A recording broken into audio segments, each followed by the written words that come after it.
ಕಾರ್ಯಕ್ರಮಕ್ಕೆ ಸ್ವಾಗತ. ನಾನು ಶಿಲ್ಪಾ ರಾಜನ್. ಗಂಧದ ನಾಡು ಅಂತ ಹೇಳ್ತೀವಿ. ಗಂಧದ ಪರಿಮಳ ದೇಶ ಅಂತಾರಾಷ್ಟ್ರೀಯ ಮಟ್ಟದಲ್ಲಿ ಪಸರಿಸ್ತಾ ಇದೆ. ಯಾವ ಗಂಧದ ಬಗ್ಗೆ ಮಾತನಾಡ್ತಾ ಇದ್ದೀವಿ ಅಂದ್ಕೊಂಡ್ರ? Mysuru sandal soap. ಕೇವಲ ಸೋಪ್ ಮಾತ್ರ ಅಲ್ಲ, ಅನೇಕ ಪದಾರ್ಥಗಳು ಈಗಾಗಲೇ ಸಾಕಷ್ಟು ಫೇಮಸ್ ಆಗಿದೆ. KSDL ಅಂತ ನಾವೇನು ಕರಿತೀವಿ, ಈ ಮೂಲಕ ತನ್ನ ಒಂದು ಛಾಪನ್ನು ಅಂತಾರಾಷ್ಟ್ರೀಯ ಮಟ್ಟದಲ್ಲಿ ಈಗಾಗಲೇ ಪಸರಿಸ್ತಾ ಇದೆ. KSDLಗೆ ಅಧ್ಯಕ್ಷರಾಗಿ ಬಂದ ನಂತರದಲ್ಲಿ ಅನೇಕ ಕಾರ್ಯಕ್ರಮಗಳನ್ನು ಕೈಗೊಳ್ಳೋ ಮೂಲಕ ಒಂದು ಕಾಲದಲ್ಲಿ ನಷ್ಟದಲ್ಲಿದ್ದಂತಹ KSDL ಇವತ್ತು ಇಡೀ ದೇಶವೇ ತಿರುಗಿ ನೋಡುವಂತಹ ಲಾಭದ ನಿರೀಕ್ಷೆಯ ಜೊತೆಗೆ ಇಡೀ ಕನ್ನಡ ನಾಡು ಮಾತ್ರ ಅಲ್ಲ, ಮೈಸೂರು ಸ್ಯಾಂಡಲ್ ಸೋಪ್ನ ಇವತ್ತು ಅಂತಾರಾಷ್ಟ್ರ ಮಟ್ಟದಲ್ಲಿ ಜನ ಅಪ್ಕೊಂಡಿದ್ದಾರೆ. ಗಂಧದ ಪರಿಮಳ ಎಲ್ಲೆಡೆ ಕೂಡ ಸೂಸ್ತಾ ಇದೆ. ಸೊ ಇಷ್ಟೆಲ್ಲ ಮಾತನಾಡ್ತಾ ಇದ್ದೀನಿ ಅಂತಂದ್ರೆ, ಇವತ್ತು ನಮ್ಮ ಜೊತೆಗೆ ವಿಶೇಷವಾಗಿರುವಂತಹ ವ್ಯಕ್ತಿ ಇದ್ದಾರೆ. ಹಿರಿಯ ರಾಜಕಾರಣಿ, ಮಾಜಿ ಸಚಿವರು, ಜೊತೆಗೆ KSDLನ ಅಧ್ಯಕ್ಷರಾದಂತಹ ಅಪ್ಪಾಜಿ CS ನಾಡಗೌಡ ಸರ್ ಇದ್ದಾರೆ. ತಡ ಯಾಕೆ, ಹಾಗಾದ್ರೆ ಅವ್ರ ಜೊತೆಗೆ ಮಾತನಾಡ್ತಾ ಹೋಗೋಣ. ಸರ್ ನಮಸ್ಕಾರ, ಕಾರ್ಯಕ್ರಮಕ್ಕೆ ಸ್ವಾಗತ. ಹೇಗಿದ್ದೀರಿ ಸರ್? ಚೆನ್ನಾಗಿದ್ದೀನಿ. ಸೊ ಬಿಸಿ ಶೆಡ್ಯೂಲ್ನಲ್ಲಿ ನಮಗೊಂದಷ್ಟು ಟೈಮ್ ಕೊಡ್ತಾ ಇದ್ದೀರಿ, ನಾವು ಅರ್ಥ ಮಾಡ್ಕೊಳ್ತೀವಿ ನಿಮ್ಮ ಈ ಒಂದು ಟೈಮ್ ಟೇಬಲ್ನ. ಬಟ್ KSDL ಅಂತ ಅಂದಿದ ತಕ್ಷಣ ನಾವು ಫಸ್ಟು ಮೈಸೂರು ಸ್ಯಾಂಡಲ್ ಸೋಪ್ ಬಗ್ಗೆನೇ ಮಾತನಾಡಬೇಕು. ಯಾಕಂತಂದರೆ ಚಿಕ್ಕ ವಯಸ್ಸಿಂದ ಬಹುಶಃ ನೀವೆಲ್ಲರೂ ಕೂಡ ನೋಡಿ ಅದರ ಪರಿಮಳವನ್ನು ತೆಗೆದುಕೊಂಡು, ಬಟ್ ಆದರೆ ಸರ್ಕಾರಿ ಸಂಸ್ಥೆ ಆದರೂ ಕೂಡ ಒಂದು ನಷ್ಟ ಅಥವಾ ಒಂದಷ್ಟು ಸವಾಲುಗಳು ಇದ್ದ ಸಂದರ್ಭದಲ್ಲಿ ಈಗ ಕಂಪ್ಲೀಟಾಗಿ ತದ್ವಿರುದ್ಧ ಅಂತ ಹೇಳ್ಬೋದು. ಉತ್ತಮವಾದಂತಹ ಒಂದು ಗುಣಮಟ್ಟದ ಜೊತೆಗೆ ಲಾಭದತ್ತ ಈ ಒಂದು ಸಂಸ್ಥೆ ನಡೆದುಕೊಂಡು ಹೋಗ್ತಾ ಇದೆ. ಅದಕ್ಕೆ ಒಂದು ಪ್ರಮುಖ ಪಾತ್ರವನ್ನು ನೀವು ಕೂಡ ವಹಿಸ್ಕೊಂಡಿದ್ದೀರಿ. ಏನು ಹೇಳೋದಕ್ಕೆ ಇಷ್ಟಪಡ್ತೀರಿ? ಪ್ರಮುಖ ಪಾತ್ರವನ್ನು ನಾನು ವಹಿಸಿದ್ದೀನಿ ಅನ್ನೋದಕ್ಕಿಂತ ಇಲ್ಲಿರುವಂತಹ ವ್ಯವಸ್ಥೆ ಸರಿ ಇದೆ. ನಮ್ಮ ಜೊತೆಯಾಗಿ ನಮ್ಮ ಇಲ್ಲಿರ್ತಕ್ಕಂಥ ಆಡಳಿತ ಮಂಡಳಿ ಏನಿದೆ, ಅವರಿಗೆ ಏನು ನಾನು ಕಿವಿ ಮಾತನ್ನು ಅಥವಾ ಉಪದೇಶದ ರೂಪದಲ್ಲಿ ನಾವೇನು ಹೇಳ್ತೇವೆ, ಅದನ್ನು ಒಳ್ಳೆಯ ರೀತಿಯಿಂದ ಪಾಲನೆ ಮಾಡ್ತಾಯಿದ್ದಾರೆ ಮತ್ತು ಒಂದು ಶಿಸ್ತನ್ನು ತರುವಂಥದ್ದು ಸಾಧ್ಯ ಆಗಿದೆ. ಹೀಗಾಗಿ ವ್ಯವಸ್ಥಿತವಾಗಿ ಎಲ್ಲಿ ನಮ್ಮಲ್ಲಿ ಕೆಲವು ಲೋಪಗಳಿದ್ದು ಆ ಲೋಪಗಳನ್ನು ಸರಿಪಡಿಸ್ಕೊಳ್ಳೋಕ್ಕೆ ನಮಗೆ ಆಡಳಿತ ಮಂಡಳಿ ಬಹಳ ಮುಖ್ಯ. ಸೊ ನಮ್ಮ ಮ್ಯಾನೇಜಿಂಗ್ ಡೈರೆಕ್ಟರ್ ಆಗಲಿ ಅಥವಾ ನಮ್ಮ ಫೈನಾನ್ಸ್ನವರಾಗಲಿ, ನಮ್ಮ R&D ಡಿಪಾರ್ಟ್ಮೆಂಟ್ ಆಗಿರ್ಬೋದು, ಮತ್ತು ನಮ್ಮ ಮಾರ್ಕೆಟಿಂಗ್ ಆಗಿರ್ಬೋದು, ಪ್ರೊಕ್ಯೂರ್ಮೆಂಟ್ ಡಿಪಾರ್ಟ್ಮೆಂಟ್ ಆಗಿರ್ಬೋದು, ಎಲ್ಲನೂ ಕೂಡ ಒಂದು ಸರಿಯಾದ ರೀತಿಯಲ್ಲಿ ನಿಭಾಯಿಸಿಕೊಂಡು ಹೋಗುವ ದೃಷ್ಟಿಯಿಂದ ನಡೆದಿದೆ. ಹೀಗಾಗಿ ಇವತ್ತು ಅದನ್ನು ಕಂಪ್ನಿಯನ್ನು ನಾವು ಲಾಭದಾಯಕವಾಗಿ ಮಾಡಲಿಕ್ಕೆ ಸಾಧ್ಯ ಆಗ್ತಾಯಿದೆ. ಅದರ ಜೊತೆ ಗ್ರಾಹಕರಿಗೆ ಇವತ್ತು ಇದರ ಮೇಲೆ ಹೆಚ್ಚು ವಿಶ್ವಾಸ ಬರ್ತಾಯಿದೆ. ಯಾವಾಗ ನಾವು ಗುಣಮಟ್ಟದ ನಮ್ಮ ವಸ್ತುಗಳನ್ನು ಕೊಡ್ತೇವೆ, ಪದಾರ್ಥಗಳನ್ನು ಕೊಡ್ತೇವೆ, ಸಹಜವಾಗಿ ಅವರಿಗೆ ಅದು ಹೆಚ್ಚು ಆಕರ್ಷಣೆ ಆಗುತ್ತೆ. ಆಮೇಲೆ ಕಾಮರ್ಸು ಮುಂತಾದನ್ನು ಮಾರ್ಕೆಟಿಂಗ್ ಸ್ಟ್ರಾಟಜಿನ ಅಡಾಪ್ಟ್ ಮಾಡೋದ್ರಿಂದ ಇವತ್ತು ಅದು ಜನರಿಗೆ ನೇರವಾಗಿ ತಲುಪಿಸ್ಲಿಕ್ಕೆ ಸಾಧ್ಯ ಆಗ್ತಾಯಿದೆ. ಇದು ಬಹಳ ಮುಖ್ಯವಾಗಿರ್ತಕ್ಕಂಥದ್ದು. ಸರ್, ಈಗ ನೀವು ಅಧ್ಯಕ್ಷರಾಗಿ ಬಂದ ಸಂದರ್ಭದಲ್ಲಿ ಒಂದಷ್ಟು ಚಾಲೆಂಜಸ್ ಅಂತೂ ಇತ್ತು. ಇದನ್ನು ಸಾಕಷ್ಟು ಕಡೆಗಳು ನೀವು ಕೂಡ ಹೇಳಿದ್ದೀರಿ. ಅಂದರೆ ಆ ಚಾಲೆಂಜಸ್ನ ನೀವು ಯಾವ ರೀತಿಯಾಗಿ ತೊಗೊಂಡ್ರಿ? ಫಸ್ಟು ನೀವು ಇದರ ಅಧ್ಯಕ್ಷತೆಯನ್ನು ವಹಿಸ್ಕೊಂಡಿದ್ದ ತಕ್ಷಣ ನಿಮ್ಮ ಗಮನಕ್ಕೆ ಬಂದಿದ್ದು ಆ ಮೈಸೂರು ಸ್ಯಾಂಡಲ್ ಸೋಪ್ ಅಂದಿದ್ದ ತಕ್ಷಣ ನಿಮಗೆ ನೆನಪಾಗ್ತಾ ಇದ್ದಿದ್ದು ಅದ್ರ ಬಗ್ಗೆ ಹೇಳೋದಾದ್ರೆ? ಇಲ್ಲ, ಅದೇ ಹೇಳಿದೆ ಅಲ್ಲ, ಬಂದ ತಕ್ಷಣ ಸಣ್ಣ ಪುಟ್ಟ ಅಲ್ಲಿ ಇಲ್ಲಿ ಕೆಲವು ಲೋಪಗಳಿದ್ದು, ಬರೋಕ್ಕಿಂತ ಮುಂಚೆದಲ್ಲಿ ಕೂಡ ಸ್ವಲ್ಪ ಉತ್ತಮ ಆಗಿತ್ತು, ಇಲ್ಲ ಅಂತ ಹೇಳೋದಿಲ್ಲ, ಉತ್ತಮ ಆಗಿತ್ತು. ಬಂದ ನಂತರ ನನ್ನ ಒಂದು ಗಮನಕ್ಕೆ ಬಂದಂಥ ವಿಷಯಗಳೇನಿದ್ದಾವೆ ಅದನ್ನು ನಮ್ಮ ಈ ಆಡಳಿತ ಮಂಡಳಿಯವರ ಜೊತೆ ಚರ್ಚೆ ಮಾಡಿ, ಅದರ ಜೊತೆಯಾಗಿ ನಮ್ಮ ಮ್ಯಾನುಫ್ಯಾಕ್ಚರಿಂಗ್ ಯೂನಿಟ್ ಇರ್ತಕ್ಕಂಥ R&D ಡಿಪಾರ್ಟ್ಮೆಂಟ್ ಆಗಿರ್ಬೋದು ಅಥವಾ ಇವತ್ತು ಪ್ರೊಡಕ್ಷನ್ ಯೂನಿಟ್ನಲ್ಲಿ ಇರ್ತಕ್ಕಂಥವರಾಗಿರ್ಬೋದು, ಇವರಿಗೆ ವಿಶ್ವಾಸಕ್ಕೆ ತಗೊಳ್ತಕ್ಕಂಥ ಕೆಲಸ ಮಾಡಿದೆ. ಸೊ ಈ ರೀತಿಯಾಗಿ ವಿಶ್ವಾಸಕ್ಕೆ ತಗೊಳ್ಳೋದ್ರ ಮುಖಾಂತರ ಸಹಜವಾಗಿ ಅವ್ರಿಗೊಂದು ಹೊಸ ಉತ್ಸಾಹ ಬಂತು.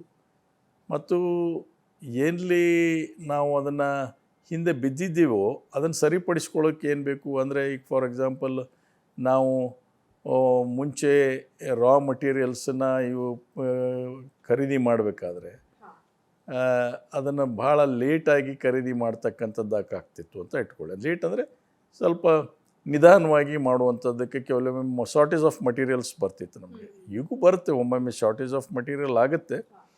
ಅದನ್ನು ಓವರ್ಕಮ್ ಮಾಡಲಿಕ್ಕೆ ಸರ್ಕಾರದಿಂದ ಪೂರ್ವಾನುಮತಿಯನ್ನು ಪಡೆದೇ ನಾವೆಲ್ಲ ಮಾಡುವಂಥದ್ದು ಪ್ರಾರಂಭ ಮಾಡಿದ್ದೀವಿ. ಸೊ ಹೀಗಾಗಿ ಪ್ರೊಡಕ್ಷನ್ನಲ್ಲಿ ಯಾವ ತೊಂದರೆ ಆಗಲಿಲ್ಲ.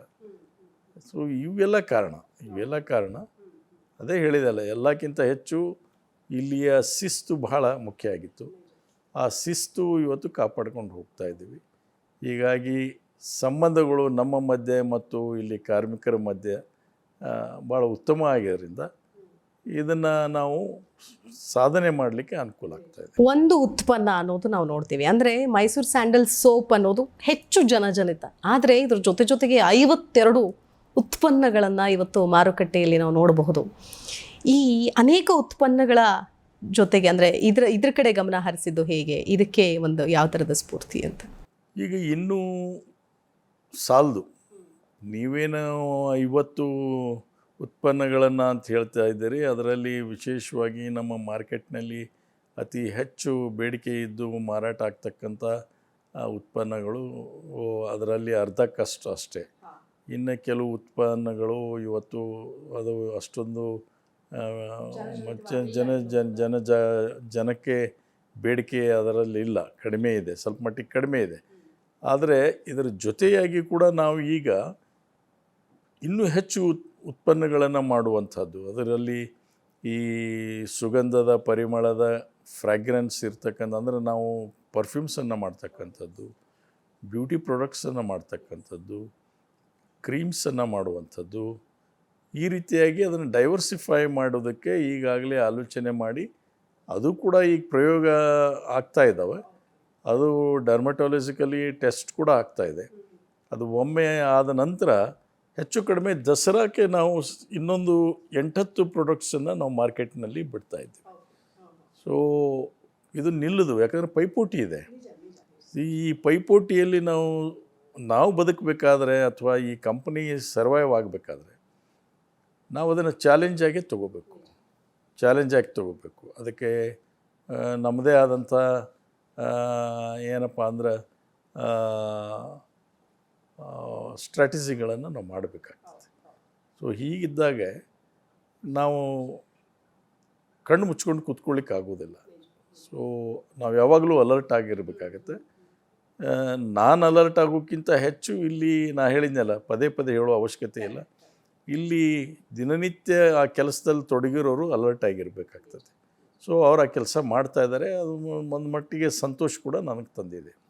ಈಗ ಸರ್ವೇ ಸಾಮಾನ್ಯವಾಗಿ ಕಂಪ್ಲೀಟಾಗಿ ಎಲ್ಲ ಕಡೆ ಕಾರ್ಪೊರೇಟ್ ಜಗತ್ತು ಅಂತ ಹೇಳ್ಬೋದು. ಈ ಕಾರ್ಪೊರೇಟ್ ಜಗತ್ತಿನಲ್ಲಿ ಒಂದು ಸರ್ಕಾರಿ ಸಂಸ್ಥೆ, ಸ್ವಾಯತ್ತ ಸಂಸ್ಥೆ ಲಾಭದತ್ತ ತೆಗೆದುಕೊಂಡು ಹೋಗೋದು ಅಂತಂದರೆ ಅಷ್ಟು ಸುಲಭದ ಮಾತಲ್ಲ ಅಂತ ಹೇಳ್ಬೋದು. ಈ ಕಾರ್ಪೊರೇಟ್ ಜಗತ್ತಿನ ಜೊತೆಗೆ ಕಾಂಪೀಟ್ ಮಾಡುವ ಸಂದರ್ಭದಲ್ಲಿ, ಈಗ ಈ ಹಿಂದೆ ಎಲ್ಲ ಒಂದಷ್ಟು ಮೊನೋಪಲೀಸ್ ಇತ್ತು, ಅಥವಾ ಮೈಸೂರು ಸ್ಯಾಂಡಲ್ ಅಂದಿದ ತಕ್ಷಣ ಕೇಳಿದ ತಕ್ಷಣ ಜನ ತಗೊಳ್ತಾ ಇದ್ರು. ಬಟ್ ಅದಾದಮೇಲೆ ಒಂದಷ್ಟು ಏರಿಳಿತಗಳು ಕೂಡ ಆಯಿತು. ಬಟ್ ಈಗಿನ ಕಾರ್ಪೊರೇಟ್ ಜಗತ್ತಿನ ಜೊತೆಗೆ ನೀವು ಯಾವ ರೀತಿ ಸ್ಪರ್ಧೆ ಮಾಡ್ತಾ ಇದ್ದೀರಿ? ಮಾರ್ಕೆಟಿಂಗ್ ಸ್ಕಿಲ್ಸ್ ಅಥವಾ ಸ್ಟ್ರಾಟಜೀಸ್ ಯಾವ ರೀತಿಯಾಗಿ ಮಾಡ್ತಾ ಇದ್ದೀರಿ ಅಂತ? ಅಲ್ಲ, ಈಗ ಹೇಳಿದಂಗೆ ನಾವು ಈಗ ಫ್ಲಿಪ್ಮಾರ್ಟು, ಆಮೇಲೆ ಅಮೆಝಾನು ಇದನ್ನೆಲ್ಲ ಬಳಸ್ಕೊತಾ ಇದ್ದೀವಿ. ಆಮೇಲೆ ಆನ್ಲೈನು ಎಲ್ಲ ನಮ್ಮ ಮಾರ್ಕೆಟಿಂಗ್ ಕೂಡ ಆಗ್ತಾಯಿದೆ. ಸೊ ಇದನ್ನು ನಾವು ಕೂಡ ಮೊದಲು ಅನುಸರಿಸ್ತಾ ಇರಲಿಲ್ಲ. ನಮ್ಮ ಮ್ಯಾನೇಜಿಂಗ್ ಡೈರೆಕ್ಟ್ರ್ ಅವರು, ಮಾರ್ಕೆಟಿಂಗ್ ಡಿವಿಷನ್ನವರು ಎಲ್ಲರೂ ಸೇರಿಕೊಂಡು ಇದ್ರ ಬಗ್ಗೆ ಆಲೋಚನೆ ಮಾಡಿ ನಾವು ಇದನ್ನು ಮಾಡದೇ ಇದ್ದರೆ ಇನ್ನು ಮುಂದೆ ನಮಗೆ ಕಷ್ಟ ಆಗುತ್ತೆ ಅನ್ನೋದು ತಿಳ್ಕೊಂಡು ಮಾಡೋಕ್ಕೆ ಪ್ರಾರಂಭ ಆದಮೇಲೆ ಸುಮಾರು ಅದೇ ಇವತ್ತು ನಮಗೆ 150 ಕೋಟಿಯಷ್ಟು, ಅಲ್ಲ ಇಫ್ ಐ ಆಮ್ ರೈಟ್, 150 ಕೋಟಿ, 380 ಕೋಟಿ, 380 ಕೋಟಿಯಷ್ಟು ನಮಗೆ ವಹಿವಾಟು ಹೆಚ್ಚಾಗಿದೆ. ಸೊ ಈ ಮಾಡರ್ನ್ ಟ್ರೇಡಿಂದ 380 ಕೋಟಿ ನಮ್ಮ ವಹಿವಾಟು ಹೆಚ್ಚಾಗಿದೆ. ಸೊ ಇದನ್ನು ನಾವು ಅನುಸರಿಸಲೇಬೇಕು, ಇದು ಒಂದು. ಆ ನಂತರ ಕ್ವಾಲಿಟಿಯಲ್ಲಿ ಕಾಂಪ್ರಮೈಸ್ ಇಲ್ಲ ನಮ್ಮದು. ಬೇರೆದವರು ಕಮರ್ಷಿಯಲ್ ದೃಷ್ಟಿಯಿಂದ ನೋಡ್ತಾರೆ, ನಾವು ಯಾವುದೇ ಕಾರಣಕ್ಕೂ ಕೂಡ ನಮ್ಮ ಕ್ವಾಲಿಟಿಯಲ್ಲಿ ಕಾಂಪ್ರಮೈಸ್ ಆಗೋದಿಲ್ಲ. ನಾವು ಗಂಧದ ಎಣ್ಣೆಯನ್ನು ಬಳಕೆ ಮಾಡ್ತೀವಿ ಅಂದರೆ 100% ಗಂಧದ ಎಣ್ಣೆನ ಬಳಕೆ ಮಾಡ್ತೀವಿ, ಬೇರೆ ಪ್ರಶ್ನೆ ಬರೋದಿಲ್ಲ. ಆಮೇಲೆ ಇದು GI ಪ್ರಾಡಕ್ಟು. ನಮಗೆ ಬೇರೆ ಯಾವ ರೀತಿಯಾದಂಥ ನಾವು ಸಿಂಥೆಟಿಕ್ ಆಯಿಲ್ಸ್ ಆಗಲಿ ಇದು ಆಗಲಿ ಬಳಕೆ ಮಾಡೋದಿಲ್ಲ. ಸೊ ಗುಣಮಟ್ಟದ ಬಗ್ಗೆ ಈಗ ಜನಕ್ಕೆ ವಿಶ್ವಾಸ ಬಂದಿದೆ. ಆಮೇಲೆ ಇವತ್ತು ಆಯುರ್ವೇದದ ಒಂದು ಮಾಹಿತಿ ಪ್ರಕಾರ ಶ್ರೀಗಂಧದ ಎಣ್ಣೆಯಿಂದ ಹಲವಾರು ಈ ಚರ್ಮದ ರೋಗಗಳನ್ನು ಗುಣ ಮಾಡಿಸಲಿಕ್ಕೆ ಸಾಧ್ಯ ಅನ್ನುವಂಥದ್ದು ಈಗ ಜನಕ್ಕೆ ಕೂಡ ಅವೇರ್ನೆಸ್ ಬರ್ತಾ ಇದೆ. ಸೊ ಇದಕ್ಕೋಸ್ಕರ ನಮ್ಮ ಕಡೆ ಹೆಚ್ಚು ಆಕರ್ಷಣೆ ಆಗ್ತಾಯಿದೆ. ಸೊ ಇವೆಲ್ಲ ಕಾರಣ ಅದಾವೆ. ಆಮೇಲೆ ಮುಂಚೆ ನಮ್ಮ ಮಾರ್ಕೆಟಿಂಗ್ನಲ್ಲಿ ನಮ್ಮ ಇರ್ತಕ್ಕಂಥ ರಿಪ್ರೆಸೆಂಟೇಟಿವ್ಸು ಅಷ್ಟು ಆಸಕ್ತಿ ವಹಿಸ್ತಿರಲಿಲ್ಲ. ಈಗ ನಾವು ಬಂದ ಮೇಲೆ ಅದಕ್ಕೆ ಇನ್ಸೆಂಟಿವ್ ಕೂಡ ನಾವು ಕೊಡ್ತಾ ಇದ್ದೀವಿ. ಅವರಿಗೆ ಚುರುಕುಗೊಳಿಸ್ತಾ ಇದ್ದೀವಿ. ಅವ್ರ ಲೊಕೇಶನ್ ಎಲ್ಲಿದ್ದಾರೆ, ಏನಿದ್ದಾರೆ, ಎಷ್ಟು ಡಿಸ್ಟ್ರಿಬ್ಯೂಟ್ಸನ್ನು ಅವರು ಬೀಟ್ ಆಗ್ತಾ ಇದ್ದಾರೆ, ಮಾರ್ಕೆಟಿಂಗ್ ಸರಿಯಾಗಿ ಸ್ಟಾಕ್ ಮೇಂಟೈನ್ ಆಗ್ತಾ ಇದೆಯೋ ಇಲ್ಲೋ, ಎಲ್ಲ ಈ ರೀತಿ ಇರುವಂಥ ನಮ್ಮ ವಹಿವಾಟದಲ್ಲಿ ಏನು ಈ ಇರಬೇಕು ಇಂಟ್ರಿಕಸೀಸ್, ವಾಟ್ ಯು ಕಾಲ್ ಇಂಟ್ರಿಕಸೀಸ್ ಅಂತ ಹೇಳಿದರೆ ಸಣ್ಣ ಸಣ್ಣ ಇಂಥ ವ್ಯವಹಾರದಲ್ಲಿ ಇರುವಂಥ ಸೂಕ್ಷ್ಮತೆಗಳನ್ನು ಕೂಡ ಅದನ್ನು ನಾವು ಇವತ್ತು ಪ್ರತಿ ದಿವಸ ಅದರ ಬಗ್ಗೆ ನಾವು ಒಂದು ಮಾಹಿತಿಯನ್ನು ಪಡಿತಾ ಇದ್ದೀವಿ. ಸೊ ಹೀಗಾಗಿ ಇವೆಲ್ಲ ಕಾರಣ ಆಗ್ತಾಯಿದೆ, ಎಲ್ಲನೂ ಕಾರಣ ಆಗ್ತದೆ. ಇದು ಏನಂದರೆ ಒಂದು ಕಂಪ್ನಿ ರನ್ ಮಾಡೋದು, ನೀವು ಹೇಳ್ದಂಗೆ ಇವತ್ತು ಮಲ್ಟಿನ್ಯಾಷನಲ್ ಅವ್ರ ಜೊತೆ ಮತ್ತು ಈ ಕಂಪ್ನೀಸ್ ಜೊತೆ ನಾವು ಪೈಪೋಟಿ ಮಾಡಬೇಕಾದ್ರೆ ನಾವು ಅವರು ಏನು ಮಾಡ್ತಾ ಇದ್ದಾರೆ ಅದಕ್ಕಿಂತ ಒಂದು ಹೆಜ್ಜೆ ಮುಂದೆ ಹೋಗೋ ಪ್ರಯತ್ನ ಮಾಡಿದಾಗ ಮಾತ್ರ ಸಾಧ್ಯ.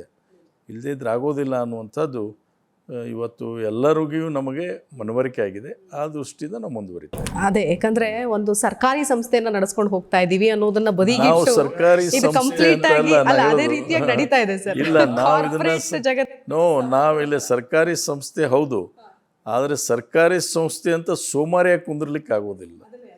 ನಾವು ಸೋಮಾರಿಯಾಗಿ ಕೂತ್ಕೊಳ್ಳಿಕ್ಕೆ ಆಗೋದಿಲ್ಲ. ಈ ಸಂಸ್ಥೆ ಎಲ್ಲಿವರೆಗೂ ಬದುಕುತ್ತೋ ಅಲ್ಲಿವರೆಗೂ ಇಲ್ಲಿ ನೂರಾರು ಜನರಿಗೆ, ಸಾವಿರಾರು ಜನ ಇದರ ಮೇಲೆ ಅವಲಂಬಿತವಾಗಿರ್ತಕ್ಕಂಥ ಜನರಿಗೆ ಬದುಕಿದೆ. ನಾವು ಕೇವಲ ಶಾರ್ಟ್ ಸೈಟೆಡ್ ಇರಬಾರ್ದು. ಒಬ್ಬ ರಾಜಕಾರಣಿಯಾಗಿ ನಾ ಇಲ್ಲಿ ಬಂದೀನಿ, ಇವತ್ತಿಲ್ಲಪ್ಪ ನಾಳೆ ಹೋಗ್ತೀನಿ ಅನ್ನೋ ದೃಷ್ಟಿಯಿಂದ ನಡಿ ನನಗೆ ಯಾಕೆ ಬೇಕು ಇದು ಅನ್ನೋಂಥ ದೃಷ್ಟಿಕೋನ ಅಲ್ಲ. ಇದು ನೂರಾರು ಬದುಕಿದ್ರ ಮೇಲೆ ಅವಲಂಬನವಾಗಿರೋದ್ರಿಂದ ನಾವು ಆ ದೃಷ್ಟಿಕೋನದಿಂದನೇ ನಾವು ಈ ಸಂಸ್ಥೆಯನ್ನು ನಡೆಸಬೇಕು. ಅದನ್ನು ನಾವು ಪ್ರಾಮಾಣಿಕವಾಗಿ ಪ್ರಯತ್ನ ಮಾಡ್ತೀವಿ. ಓಕೆ. ಆ ಪ್ರಯಾಣ ಅಥವಾ ಆ ಪ್ರಯತ್ನದ ಹಿಂದೆ ಹಲವಾರು ಮಜಲುಗಳಿದೆ. ಅದರ ಜೊತೆಗೆ ಇತ್ತೀಚೆಗಷ್ಟೇ ಆಸ್ಟ್ರೇಲಿಯಾ ಪ್ರವಾಸ ಕೂಡ ನೀವು ಕೈಗೊಂಡಿದ್ರಿ. ಸೊ ಇದರ ಒಂದು ಎಕ್ಸ್ಪೀರಿಯನ್ಸ್ ಯಾವ ರೀತಿ ಇತ್ತು? ಇದನ್ನು ಯಾವ ರೀತಿಯಾಗಿ ಅಪ್ಲೈ ಮಾಡ್ತೀರಿ ಹಾಗಾದರೆ? ನಾವು ಆಸ್ಟ್ರೇಲಿಯಾಕ್ಕೆ ಹೋದಂಥ ವಿಷಯ ಏನಪ್ಪ ಅಂತಂದರೆ, ಆಸ್ಟ್ರೇಲಿಯಾದಲ್ಲಿ ಇವತ್ತು ಶ್ರೀಗಂಧ ಪ್ಲಾಂಟೇಷನ್ಸನ್ನು ಮಾಡಿದ್ದಾರೆ. ಶ್ರೀಗಂಧ ಬೆಳೀತಾ ಇದ್ದಾರೆ, ರೈತರು ಬೆಳೀತಾ ಇದ್ದಾರೆ. ಸೊ ಅದನ್ನು ಎಷ್ಟರ ಮಟ್ಟಿಗೆ ಬೆಳೀತಾ ಇದ್ದಾರೆ, ಹೇಗೆ ಬೆಳೀತಾ ಇದ್ದಾರೆ, ಅದನ್ನು ನಾವು ಇಲ್ಲಿ ಅನುಷ್ಠಾನಗೊಳಿಸ್ಬೋದಾ ಹೇಗೆ? ನಮ್ಮಲ್ಲಿ ಸ್ವಲ್ಪ ಈ ಶ್ರೀಗಂಧ ಈ ಕಳ್ಳತನ ಭಾಳ ನಮ್ಮಲ್ಲಿ. ಅಲ್ಲಿ ಆ ದೇಶದಲ್ಲಿ ಅಲ್ಲಿ ಕಳ್ಳತನ ಅನ್ನೋದೇ ಇಲ್ಲ. ಆಸ್ಟ್ರೇಲಿಯಾದಲ್ಲಿ ಕಳ್ಳತನನೇ ಅನ್ನೋದಿಲ್ಲ. ಶ್ರೀಗಂಧದ ನಮ್ಮ ಸ್ಯಾಂಡಲಮ್ ಅನ್ನುವಂಥ ವೆರೈಟಿನೂ ಬೆಳೀತಾರೆ, ಸ್ಪೆಕೆಟಮ್ ಅನ್ನುವಂಥ ವೆರೈಟಿನೂ ಬೆಳೀತಾರೆ. ಅಲ್ಲಿ ಕಳ್ಳತನ ಅನ್ನೋದೇ ಇಲ್ಲ, ಸೊ ನಮ್ಮಲ್ಲಿ ಕಳ್ಳತನ ಆಗ್ತಾಯಿದೆ. ನಾವು ರೈತರಿಗೆ ಯಾವ ರೀತಿಯಾಗಿ ಪ್ರೋತ್ಸಾಹ ಕೊಡಬೇಕು ಅನ್ನುವಂಥದ್ದು ಒಂದು. ಆಮೇಲೆ ಅವರಿಂದ ಇರುವಂಥ ತಂತ್ರಜ್ಞಾನವನ್ನು ನಾವೆಲ್ಲ ಹೆಚ್ಚು ಕಡಿಮೆ ನಾವು ಜನರ ಮೇಲೆ ಅವಲಂಬನವಾಗಿ ಅದನ್ನು ಸಂಪೂರ್ಣವಾಗಿ ನಾವು ಕೆಚ್ಚನ್ನು ಅಂತೇನು ಹೇಳ್ತೀವಿ, ಶ್ರೀಗಂಧದ ಕೆಚ್ಚನ್ನು ಪಡಿಬೇಕಾದ್ರೆ ಅದೇ ನಮಗೆ ಬಹಳಷ್ಟು ಸಮಯ ತೆಗೆದುಕೊಳ್ತೈತಿ. ಅದನ್ನು ಟ್ರಿಮ್ ಮಾಡಬೇಕು, ಮತ್ತೊಂದು ಎಲ್ಲ ಮಾಡೋದು. ಅವರು ಹೇಗೆ ಮಾಡ್ತಾರಪ್ಪ, ಮಷಿನರೀಸ್ ಯೂಸ್ ಮಾಡ್ತಾಯಿದ್ದಾರೆ. ಏನು ಮಷಿನರೀಸ್ ಯೂಸ್ ಮಾಡ್ತಾರೆ? ಆ ಮಷಿನರೀಸ್ ಏನು ತುಂಬ ಸೊಫಿಸ್ಟಿಕೇಟೆಡ್ ಮಷಿನ್ಸಾ ಅಂತ ನೋಡೋಕ್ಕೆ ಹೋಗಿದ್ದೀವಿ. ಅದೇನಂತ ಸೊಫಿಸ್ಟಿಕೇಟೆಡ್ ಮಷಿನ್ಸ್ ಅಲ್ಲ, ಭಾಳ ಸಿಂಪಲ್ಲಾಗಿ ಮಾಡಿದ್ದಾರೆ, ಭಾಳ ಚೆನ್ನಾಗಿ ಮಾಡಿದ್ದಾರೆ. ಅದನ್ನು ನಾವು ಕೂಡ ಮಾಡ್ಬೋದು. ಸೊ ಆ ಟೆಕ್ನಾಲಜಿ ಕೂಡ ನಾವು ನಮ್ಮ ಜನರಿಗೆ ಏನು ಬೇಕು ಅನ್ನುವಂಥದ್ದು ನಾವು ತಿಳುವಳಿಕೆ ಕೊಟ್ಟರೆ ಆ ಮಷಿನ್ಸನ್ನು ಇಲ್ಲಿ ಕೂಡ ನಾವು ತಯಾರು ಮಾಡ್ಬೋದು. ಸೊ ಹೀಗಾಗಿ ಅವನ್ನೆಲ್ಲನೂ ನಾವು ಕೂಡ ಮುಂದೆ ಬರುವಂಥ ದಿವಸದಲ್ಲಿ ಅವ್ರು ಹೇಗೆ ಮೆಕನೈಸ್ಡ್ ಮಾಡಿದ್ದಾರೆ ಅದು ಕೆಲವೊಂದು ನಾವು ಕೂಡ ಮೆಕನೈಸ್ಡ್ ಮಾಡಿದರೆ ನಾವು ಅದಕ್ಕೆ ಸಮಯವನ್ನು ಉಳಿತಾಯ ಮಾಡ್ಬೋದು ಮತ್ತು ಹಣವನ್ನು ಉಳಿತಾಯ ಮಾಡ್ಬೋದು. ಸೊ ಈ ದೃಷ್ಟಿಯಿಂದ ಒಂದು. ಆಮೇಲೆ ಅವರು ಗಂಧದ ಎಣ್ಣೆಯನ್ನು ಯಾವ ರೀತಿಯಾಗಿ ತಯಾರು ಮಾಡ್ತಾ ಇದ್ದಾರೆ ಅಂತಲೂ ನೋಡಿದ್ದೀವಿ. ನಮ್ಮದಕ್ಕೆ ಅವ್ರಿಗೆ ವ್ಯತ್ಯಾಸ ಏನು ಭಾಳಿಲ್ಲ, ಆದರೆ ಅಲ್ಲಿ ಅದನ್ನೇ ಸ್ವಲ್ಪ ಅದನ್ನು ಮಾಡಿಫೈ ಮಾಡ್ಕೊಂಡಿದ್ದಾರೆ. ಇರುವಂಥ ಡಿಸ್ಟಿಲೇಷನ್ ಯೂನಿಟ್ಸ್ ಏನಿದೆ ಅದನ್ನೇ ಸ್ವಲ್ಪ ಅವರು ಮಾಡಿಫೈ ಮಾಡ್ಕೊಂಡಿದ್ದಾರೆ. ಆ ಮಾಡಿಫೈ ಮಾಡ್ಕೊಂಡಂಥದ್ದನ್ನು ಕೂಡ ನಾವು ಇದರಲ್ಲಿ ಮಾಡಲಿಕ್ಕೆ ಸಾಧ್ಯ, ಮೈಸೂರಲ್ಲಿ ಮಾಡಲಿಕ್ಕೆ ಸಾಧ್ಯ ಅನ್ನುವಂಥ ತೀರ್ಮಾನಕ್ಕೆ ನಾವು ಬಂದಿದ್ದೇವೆ. ಅದನ್ನು ಕೂಡ ನಾವು ಮಾಡುವಂಥದ್ದಕ್ಕೆ ಮುಂದಾಗಬೇಕು ಅನ್ನೋಂಥ ದೃಷ್ಟಿಕೋನ. ಮತ್ತು ನಮಗೆ ಅವ್ರಿಗೆ ವ್ಯತ್ಯಾಸ ಏನಪ್ಪ ಅಂದರೆ, ನಮ್ಮಲ್ಲಿ ಇವತ್ತು ನಾವು 1 ಲೀಟರ್ 1 ಕೆ ಜಿ ಗಂಧದ ಎಣ್ಣೆ ತಯಾರಾಗಬೇಕಾದ್ರೆ ನಮ್ಮ ಲ್ಯಾಂಡಿಂಗ್ ಕಾಸ್ಟು 1,60,000 1,80,000 ಆಗ್ತಾಯಿದೆ ನಮ್ಮಲ್ಲಿ ಲ್ಯಾಂಡಿಂಗ್ ಕಾಸ್ಟ್. ನಮಗೆ 1 ಲಕ್ಷ ಪ್ಲಸ್ GST ಎಲ್ಲ ಸೇರಿದರೆ 2,25,000ವರೆಗೂ ಹೋಗ್ತಾಯಿದೆ ನಮಗೆ. ಆದರೆ ಅಲ್ಲಿ ಅವರು ಎಲ್ಲ ಮೆಕನೈಸ್ಡ್ ಇರೋದ್ರಿಂದ ಮತ್ತು ಅದಕ್ಕೆ ಬೆಲೆ ಕಡಿಮೆ ಇರೋದ್ರಿಂದ ಅವರಿಗೆ ಬಹಳ ಕಡಿಮೆ ಪ್ರೈಸ್ನಲ್ಲಿ ಅವರು ತಯಾರು ಮಾಡ್ತಾರೆ. ನಮಗಿಂತ ಒಂದು 25-30% ಕಡಿಮೆ ಆಗುತ್ತೆ ಅಲ್ಲಿ ಮ್ಯಾನುಫ್ಯಾಕ್ಚರಿಂಗ್ ಕಾಸ್ಟ್. ಅಲ್ಲಿ ಅಲ್ಲಿ labour is very expensive, labour ಭಾಳ ಕಾಸ್ಟ್ಲಿ ಇದ್ದರೂ ಕೂಡ ಅವರು ತಯಾರು ಮಾಡಿದಾಗ ಶ್ರೀಗಂಧದ ಎಣ್ಣೆ ನಮಗಿಂತ 25-30% ಕಡಿಮೆ ಹಣದಲ್ಲಿ ತಯಾರು ಮಾಡ್ತಾರೆ. ಮತ್ತು ಅದು ಟೆಕ್ನಾಲಜಿಗೆ ಮತ್ತು ಗುಣಮಟ್ಟವನ್ನು ಕೂಡ ಕಾಪಾಡಿದ್ದಾರೆ. ಗುಣಮಟ್ಟದಲ್ಲಿ ಎರಡನೇ ಮಾತಿಲ್ಲ, ಗುಣಮಟ್ಟದಲ್ಲಿ ಕಾಂಪ್ರಮೈಸ್ ಇಲ್ಲ. ಸೊ ಇದನ್ನೆಲ್ಲ ನಾವು ಹೇಗೆ ಮಾಡಲಿಕ್ಕೆ ಸಾಧ್ಯ ಅನ್ನೋದಕ್ಕೂ ನಾವು ಹೋದಂಥದ್ದು. ನಾವು ಆಮೇಲೆ ಈ ಶ್ರೀಗಂಧದ ಎಣ್ಣೆಯಿಂದ ತಯಾರು ಮಾಡ್ತಕ್ಕಂಥ ಹಲವಾರು ಪ್ರಾಡಕ್ಟ್ಸನ್ನು ನೋಡಿದ್ದೀವಿ. ಅಲ್ಲಿ ಬ್ಯೂಟಿ ಪ್ರಾಡಕ್ಟ್ಸ್ ನೋಡಿದ್ದೀವಿ, ಆನಂತರ ಮೆಡಿಸಿನಲ್ ಪರ್ಪಸ್ ಯೂಸ್ ಮಾಡೋದನ್ನು ನೋಡಿದ್ದೀವಿ. ಅದೇ ರೀತಿಯಾಗಿ ಅಗರಬತ್ತಿ, ಈ ಕಡ್ಡಿ ಇರಲಾರ್ದ ಅಗರಬತ್ತಿ ತಯಾರು ಮಾಡ್ತಕ್ಕಂಥದ್ದು ಚೈನಾದಲ್ಲಿ ತಯಾರು ಮಾಡಿಸಿ ತರಿಸ್ತಾರೆ. ಆನಂತರ ಈ ಗಂಧದ ಸಣ್ಣ ಸಣ್ಣ ನಮ್ಮವೇನು ಚಕ್ಕೆ ಇರುತ್ತಲ್ಲ, ಆ ಚಕ್ಕೆಯಿಂದ ಇವತ್ತು ಜ್ಯುವೆಲ್ರಿಗಳನ್ನು ಮಾಡ್ತಾರೆ ಅವರು, ಹ್ಯಾಂಡಿಕ್ರಾಫ್ಟ್ಸಿಂದ. ಅದು ಕಾವೇರಿನಲ್ಲಿ ಮಾಡುವಂಥ ಸಾಧ್ಯತೆ ಇದೆ. ಇದನ್ನೆಲ್ಲ ನೋಡ್ಕೊಂಡು ಬಂದಿದ್ದೀವಿ. ಅದನ್ನು ಆದಷ್ಟು ಇಲ್ಲಿ ಶೀಘ್ರವಾಗಿ ಇಂಪ್ಲಿಮೆಂಟ್ ಮಾಡಬೇಕು ಅನ್ನುವಂಥದ್ದು ನಮ್ಮ ವಿಚಾರ. ಸೊ ಇಂಪ್ಲಿಮೆಂಟ್ ಮಾಡೋದಕ್ಕೆ ಏನಾದರೂ ಏನು ಅಡೆತಡೆಗಳಿಲ್ಲ. ಸರ್ಕಾರನೂ ಓಪನ್ ಮೈಂಡ್ ಇದೆ, ಮಂತ್ರಿಗಳು ಕೂಡ ನಮ್ಮ ಇಂಡಸ್ಟ್ರಿ ಮಿನಿಸ್ಟ್ರು ಓಪನ್ ಮೈಂಡ್ ಇದೆ. ಸೊ ಇವತ್ತು ಅದೇ ಚರ್ಚೆ ಆಗಿದೆ. ಅವ್ರನ್ನ ಇಲ್ಲಿ ಒಮ್ಮೆ ಕರೆಸಿ ಅವ್ರಿಗೆ ಇನ್ವಿಟೇಷನ್ ಕೊಟ್ಟು ಇಲ್ಲೂ ಕೂಡ ನಮ್ಮ ಇಂಡಸ್ಟ್ರಿ ತೋರಿಸಿ ನಮ್ಮನ್ನು ಯಾವ ರೀತಿಯಾಗಿ ಇಲ್ಲಿ ಸುಧಾರಣೆ ಮಾಡಲಿಕ್ಕೆ ಸಾಧ್ಯ ಅನ್ನೋದನ್ನು ಒಮ್ಮೆ ಅವ್ರ ಜೊತೆ ಇಲ್ಲಿ ಮೀಟಿಂಗನ್ನು ಮಾಡಬೇಕು ಅನ್ನೋ ದೃಷ್ಟಿಯಿಂದ ಮತ್ತು ನಮ್ಮ ಟೆಕ್ನಿಕಲ್ ಹ್ಯಾಂಡ್ಸ್ ಇದ್ದಾರೆ, ಇದಲ್ಲದೇ ಟೆಕ್ನಿಕಲ್ ಹ್ಯಾಂಡ್ಸ್ ಇದ್ದಾರೆ. ಇವತ್ತು IWST ಅಂತಿದೆ, ಅದೇ ರೀತಿಯಾಗಿ ಇಂಡಿಯನ್ ಇನ್ಸ್ಟಿಟ್ಯೂಟ್ ಆಫ್ ಸೈನ್ಸ್ ಇದೆ. ಇವರೆಲ್ಲರ ಜೊತೆ ಒಂದು ಸ್ವಲ್ಪ ಇಂಟ್ರ್ಯಾಕ್ಷನ್ ಮಾಡಿದರೆ ಅನುಕೂಲ ಆಗುತ್ತೆ ಅನ್ನೋಂಥ ದೃಷ್ಟಿಯಿಂದ ಅವ್ರಿಗೆ ಇನ್ವಿಟೇಷನನ್ನು ಕೊಡೋದು ಕೂಡ ಇವತ್ತು ಆಲೋಚನೆ ಮಾಡಿದ್ದೀವಿ.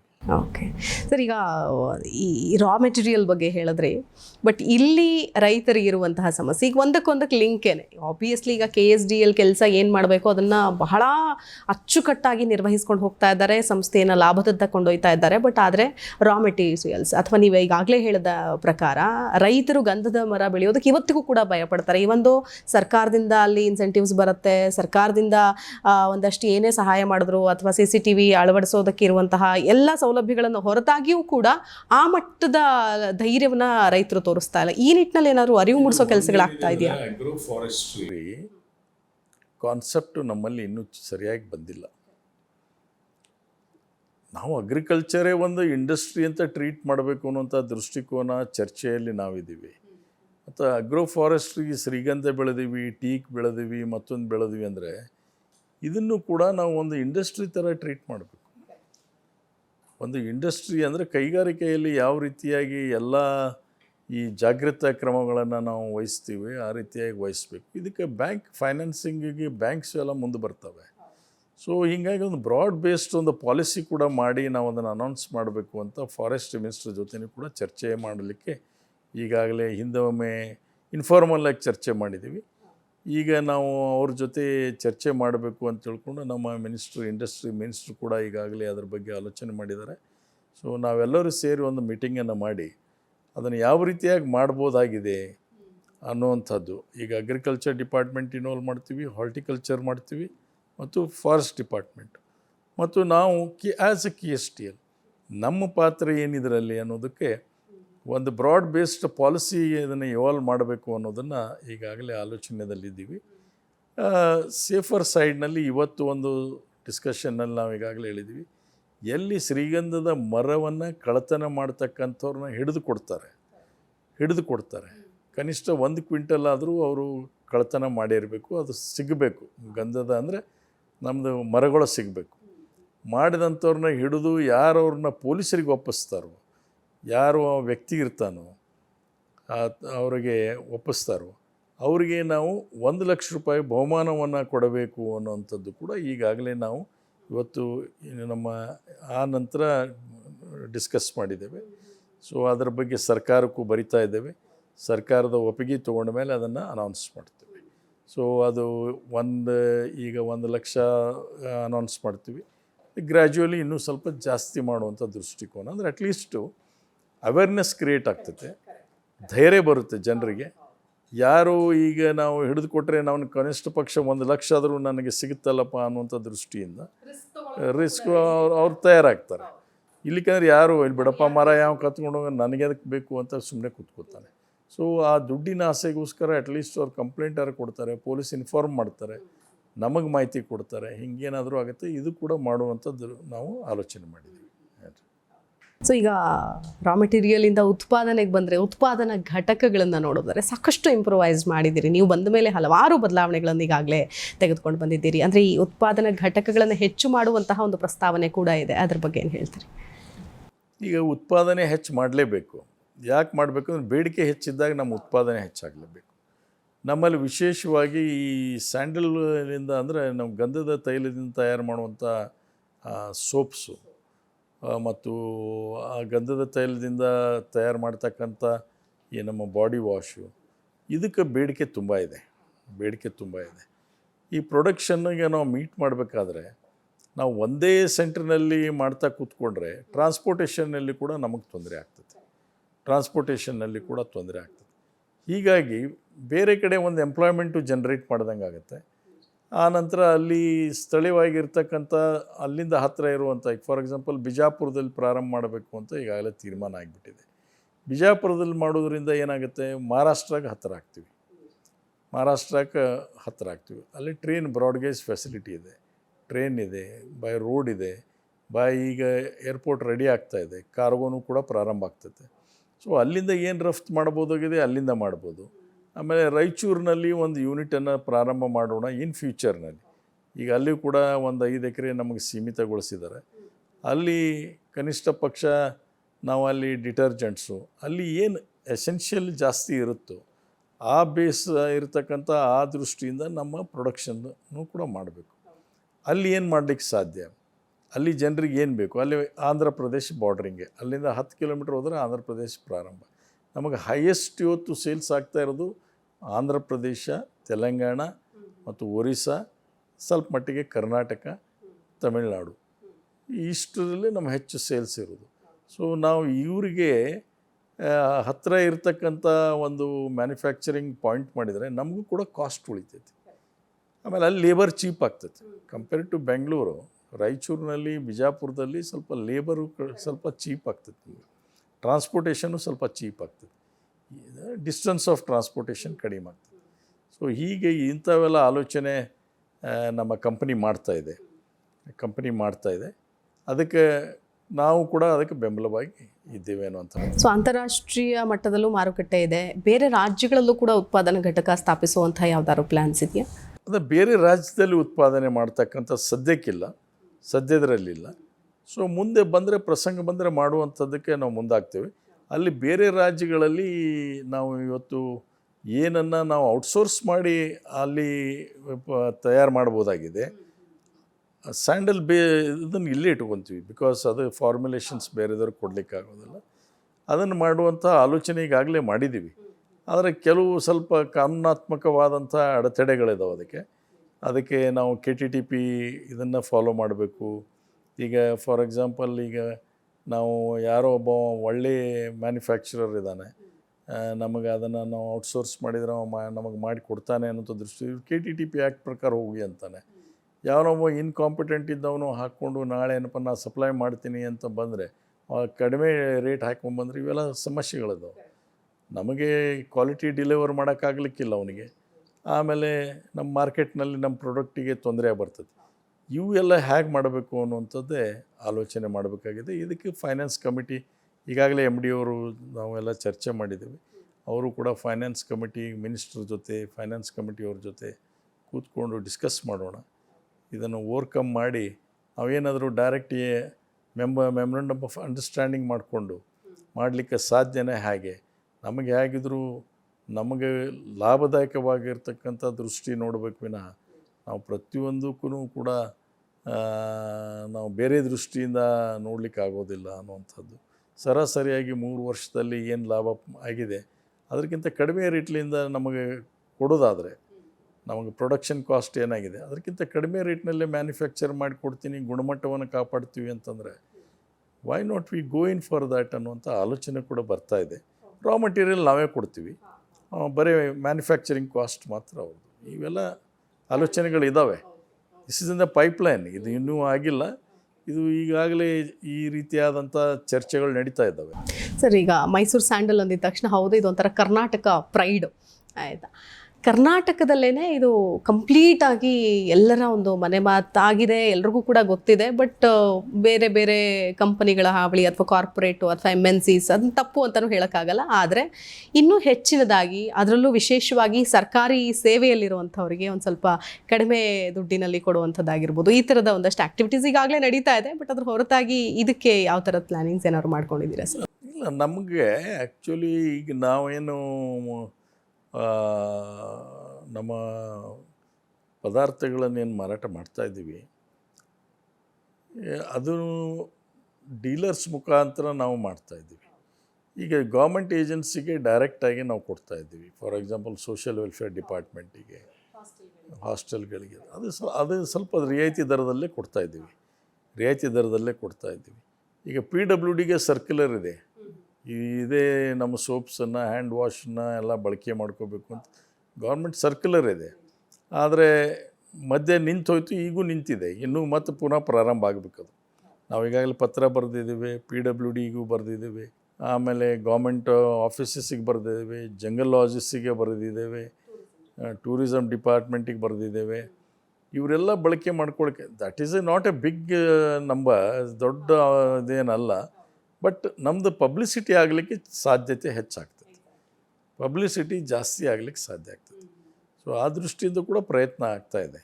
ನಾವು ಅಷ್ಟೇ ಅಲ್ಲ, ರೈಲ್ವೆ ಡಿಪಾರ್ಟ್ಮೆಂಟ್ನವ್ರ ಜೊತೆ ಕೂಡ ಮಾತಾಡಲಿಕ್ಕೆ ಸೋಮಣ್ಣ ಅವ್ರ ಜೊತೆ ಚರ್ಚೆ ಮಾಡಿದ್ದೀವಿ, ರೈಲ್ವೆ ಡಿಪಾರ್ಟ್ಮೆಂಟ್ ಅವ್ರ ಜೊತೆನೂ ಚರ್ಚೆ ಮಾಡಿದ್ದೀವಿ. ಇವು ಮಾಡಿದಾಗ ಅವರು ಕೂಡ ಒಂದು ಸ್ವಲ್ಪ ಅಸಹಾಯಕತೆ ವ್ಯಕ್ತ ಮಾಡಿದರು. ಯಾಕೆ ಟೆಂಡರ್ ಮುಖಾಂತರ ಆಗೋದ್ರಿಂದ, ಯಾಕಂದರೆ ಬೇರೆದವರು ಸಬ್ಸ್ಟ್ಯಾಂಡರ್ಡನ್ನು ಸಪ್ಲೈ ಮಾಡಿದಂಗೆ ನಮಗೆ ಸಬ್ಸ್ಟ್ಯಾಂಡರ್ಡ್ ಸಪ್ಲೈ ಮಾಡಲಿಕ್ಕೆ ಆಗೋದಿಲ್ಲ, ನಾವು ಕ್ವಾಲಿಟಿ ನಾವು ಕಾಂಪ್ರಮೈಸ್ ಮಾಡೋಕ್ಕಾಗೋದಿಲ್ಲ. ಸೊ ಹೀಗಾಗಿ ನಮ್ಮ ಪ್ರೈಸಿಂಗ್ ಏನಿದೆ ಅದನ್ನು ನಾವು ಮ್ಯಾನುಫ್ಯಾಕ್ಚರಿಂಗ್ ಕಾಸ್ಟು ಪ್ಲಸ್ ನಮ್ಮ ರಾ ಮಟೀರಿಯಲ್ಲು, ಮ್ಯಾನುಫ್ಯಾಕ್ಚರಿಂಗ್ ಕಾಸ್ಟು ಪ್ಲಸ್ ನಮ್ಮ ಸಂಸ್ಥೆಗೆ ಆಗ್ತಕ್ಕಂಥ ಲಾಭ, ಇದನ್ನೆಲ್ಲ ಇಟ್ಕೊಂಡು ನೋಡಿದಾಗ ನಾವು ಅವ್ರ ಜೊತೆ ಕಾಂಪೀಟ್ ಮಾಡೋಕ್ಕೆ ಒಮ್ಮೆ ಸಾಧ್ಯ ಆಗೋದಿಲ್ಲ. ಈಗ ನಮ್ಮ ಭಾರತ ದೇಶದಲ್ಲಿ ನಾವು ಮಾರಾಟವನ್ನು ಮಾಡ್ತಾಯಿದ್ದೀವಿ, ಅದು ಇವತ್ತು ಅತಿ ಹೆಚ್ಚಾಗಿರುತ್ತೆ. ಎಕ್ಸ್ಪೋರ್ಟ್ಸ್ನಲ್ಲಿ ನಾವು ಕಡಿಮೆ ಇದ್ದೀವಿ, ಅದು ಕೇವಲ 1.5%ಇಂದ 2% ಮಾತ್ರ ಎಕ್ಸ್ಪೋರ್ಟ್ಸ್ನಲ್ಲಿದ್ದೀವಿ. ಸೊ ಹೀಗಾಗಿ ಇವತ್ತು ನಮ್ಮ MD ಅವರು ನಮ್ಮ ಇಲ್ಲಿರ್ತಕ್ಕಂಥ ಆಡಳಿತ ಮಂಡಳಿಯವರು ಕೂಡ ಏನು ಆಲೋಚನೆ ಮಾಡಿದ್ದಾರೆ ಅಂದರೆ, ವಿದೇಶದಲ್ಲಿ ಕೂಡ ನಮ್ಮ ಡಿಸ್ಟ್ರಿಬ್ಯೂಟರ್ಸನ್ನು ಮಾಡಬೇಕು, ಆಮೇಲೆ ಅದರ ಬಗ್ಗೆ ಹೆಚ್ಚು ಪ್ರಚಾರ ಕೊಡಬೇಕು, ಅಲ್ಲಿ ಕೂಡ ನಮ್ಮ ಅಡ್ವರ್ಟೈಸ್ಮೆಂಟ್ಸ್ ಹೋಗಬೇಕು ಅನ್ನುವಂಥ ದೃಷ್ಟಿ ನಡೆದಿದೆ.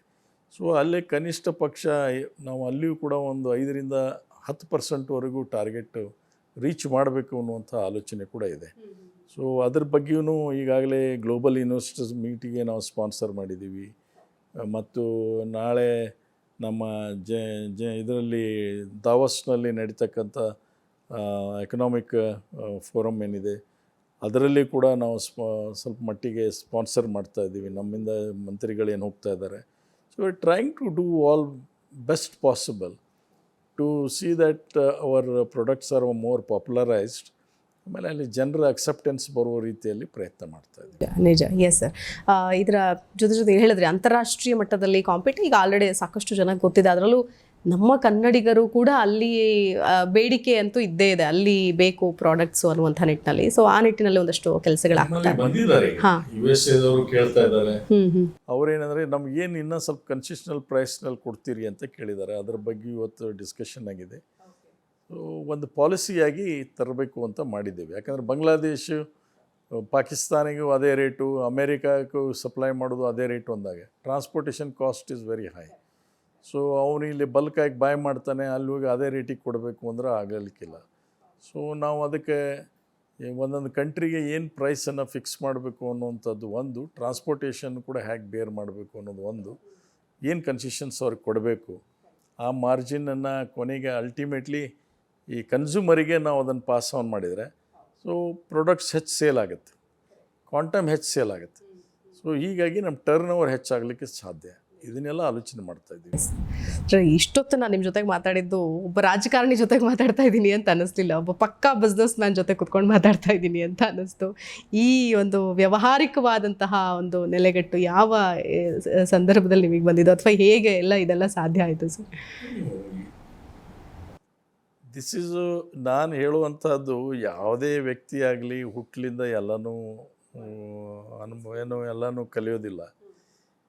KSTLಗೆ ಬಂದ ನಂತರ ಇಲ್ಲಿರುವಂಥ ಒಂದು ಸಮುದಾಯ ಏನಿದೆ ಅದರಲ್ಲಿ ನಾವು ಎಷ್ಟು ಭಾಗಿಯಾಗಿದ್ದೇವೆ ಅದು ನಮಗೆ ಕಲಿಸುತ್ತೆ. ಅದು ಕಲಿಸಿದಾಗ ಏನಾಗುತ್ತೆ ಅಂದರೆ ಬೇರೆ ಮಾರ್ಕೆಟನ್ನು ಸ್ಟಡಿ ಮಾಡ್ತೀವಿ. ಆ ನಂತರ ಇವತ್ತು ನಮಗೇನು ಏನೂ ತೊಂದರೆ ಇಲ್ಲ, ನೀವು ಗೂಗಲ್ ಮಾಡಿದರೆ ಯಾವ ಸಬ್ಜೆಕ್ಟ್ ಬಗ್ಗೆ ಆದರೂ ನಿಮಗೆ ಇನ್ಫಾರ್ಮೇಷನ್ ಸಿಗುತ್ತೆ, ಮಾಹಿತಿ ಸಿಗುತ್ತೆ. ಸ್ವಲ್ಪ ಮಟ್ಟಿಗೆ ಅದರ ಬಗ್ಗೆ ಹೆಚ್ಚು ಜ್ಞಾನ ಪಡೆಯುವಂಥ ಪ್ರಯತ್ನ ಮಾಡ್ತೀವಿ. ನಾನೇನು ಬಿಸ್ನೆಸ್ ಮ್ಯಾನ್ ಅಲ್ಲ, ನನಗೆ ಇವತ್ತು ಕೂಡ ಬ್ಯಾಂಕ್ ಬ್ಯಾಲೆನ್ಸ್ ಅನ್ನೋದೇ ಗೊತ್ತಿಲ್ಲ. ಸೊ ಹೀಗಿದ್ದಾಗ